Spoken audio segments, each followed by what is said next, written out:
It came as a surprise yesterday to find out or to see Wike and Fubara side by side with Tinubu in Aso Rock yesterday. And a lot of people have a lot of questions like, what's going on? Is Tinubu trying to intercede on what's going on in River State for the second time? What exactly is going on? At first, the meeting was held in a closed door meeting, but later we got, details, and we got to find out that the meeting was not even about the River State crisis nor the PDP crisis. The meeting was in fact about the Ogoni people. I don't know if you know about, these issue between the federal government and the Ogoni people. Ken Sarowiwa is from Ogoni. He and, 9 other people who protested the oil exploration in the Ogoni area and how their people were not actually benefiting from the oil exploration, which led to, Ken Sarowiwa and the 9 others being executed by Abacha. This meeting was to apologize, on behalf of the federal government, to the Ogoni people. I don't know if you remember, during Buhari's regime, Buhari said that, Asken Sarowiwa and 9 others will be pardoned. But instead, the brother of Ken Sarowiwa, he was also at the meeting, said that, they do not need pardon. They should be exonerated because these people did not commit any crime. It's just as if, people who were protesting during the EndSARS, who were massacred at the Imbadiwe Junction in Lekki, Lagos, about how many years ago during the EndSARS protests, and then the Lagos State governor would not say that he pardoned them. Like, what offense did they commit in the first place? So I think those are some of the things that were sorted at the meeting. There are still other things that, came up during the meeting, which we are going to talk about in the rest of the video. But before we do that, if this is your first time here, you have not subscribed to this channel, what are you doing? What could you be doing on YouTube without even subscribing to Newsroom Nigeria? This is where you need to be. This is where you can get the latest news from on YouTube. Also, subscribe to this channel. Follow us on all social media platforms as well. We're on TikTok, we're on Facebook and Instagram.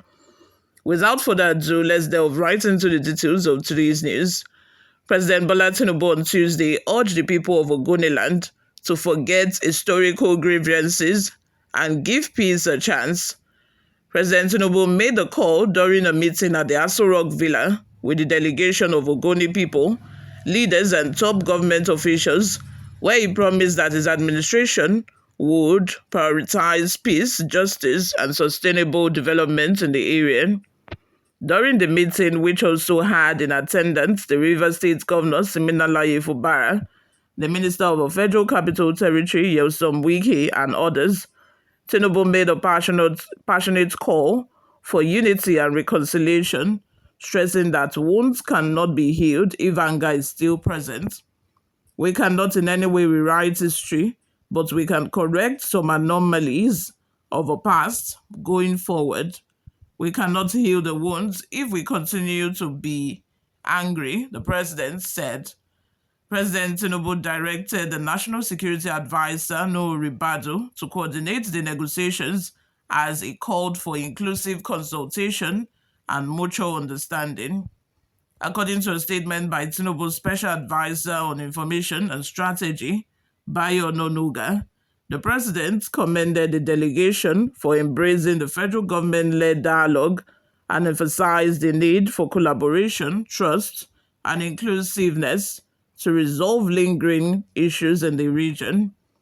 We must work together with mutual trust, go back home, do more consultations, and embrace others.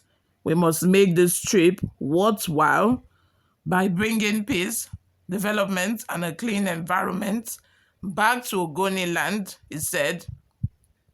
The president, while appreciating the delegation for heeding his call, asked ministers, the Nigerian National Petroleum Corporation Limited, NNPCL, and the River State government to cooperate with the Office of the National Security Advisor to achieve this mandate. It is a great honor for me to have this meeting, which is an opportunity to dialogue with the people of Ogoniland. It has been many years since your children and myself partner to resist military dictatorship in this country. No one dreamt I would be in this chair as president, but we thank God. Many of your sons present here were my friends and my co-travelers in the streets of Nigeria, Europe, and America. I know what to do in memory of our beloved ones so that their sacrifices will not be in vain, the president said. The Rivers State Governor Simenalayi Fubara thanked the president for his support for the Ogoni people and for welcoming an all-inclusive representation of our people to the presidential villa. He disclosed that the meeting was a follow-up to an assignment the president gave him through the National Security Advisor, emphasizing the importance of resuming oil operations in Ogoni land.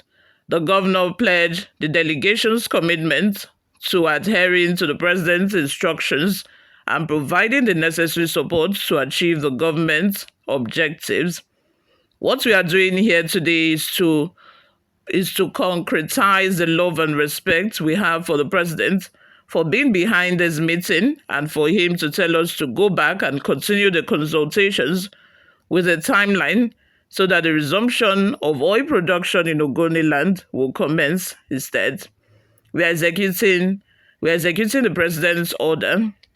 The National Security Advisor, No Ribadu, commended the Ogoni people for their trust in President Tinubu and for embracing dialogue as a path to meaningful progress and enduring solutions. Guided by Mr. President's vision that every voice is heard and every interest is considered, my office, the DSS, the government of Rivers State and the Minister of FCT embarked on a diligent and consultative process to assemble this delegation, he said. He noted that the over 50-member delegation that met with the president reflected the rich diversity of Ogoni society, representing various constituencies, interests, and viewpoints. The presence of this delegation is a testament to the Ogoni people's readiness to engage constructively in the pursuit of peace, justice, and sustainable development, he said. Newsroom Nigeria reports that the Igbere Mena of Gakana Kingdom, King Festus Babari Babagia Gbere Sako, who represented the leadership of the Ogoni people, pledged the readiness of a community to the process of finding lasting solutions to the lingering challenges in Ogoni land. You all, let's have your thoughts and opinions in the comment section. What do you all think of this? Before we go, guys, let's take a look at some of the reactions we got online. The first comment from Chris says, Tinubu wants the oil by all means because his company Ohando has taken over Ajib. Chukwu Dubem says, Mr. Governor, careful, chameleons, deceivers, and criminals around you. The governor of Rivers State should be careful. If not, they may deceive him to allow those losers, former assembly members, back to the house, then later impeach him. A trap to set already be warned, Mr. Governor. Mr. President, we really appreciate you and we shall repay you with our vote come 2027. Keep on the good work with, notwithstanding the comments from wandering eaters. My own here is that, considering the history of Kesaruwiwa and what happened during the Abacha regime, I feel like before, these people allowed the federal government to continue exploring the oil in Ogoni land, there are certain things that should be put in place. All their demands, should be met first before they are allowed to even do anything. I know that, consultation is ongoing and all of that. It's not like they are going to start exploiting the oil like tomorrow. But notwithstanding, I feel like all of their needs to be met. If not, it will just become a case of Niger Delta where the militants might arise tomorrow and say that, oh, we are not getting what we are supposed to get. They are protesting all over again. If, these things are not being sorted out, I feel like, their demands should be met and all of these things, of which we shall be watching. We shall see if, the federal government is just after the oil and they do not, want to give back to the people of the Ogoni people.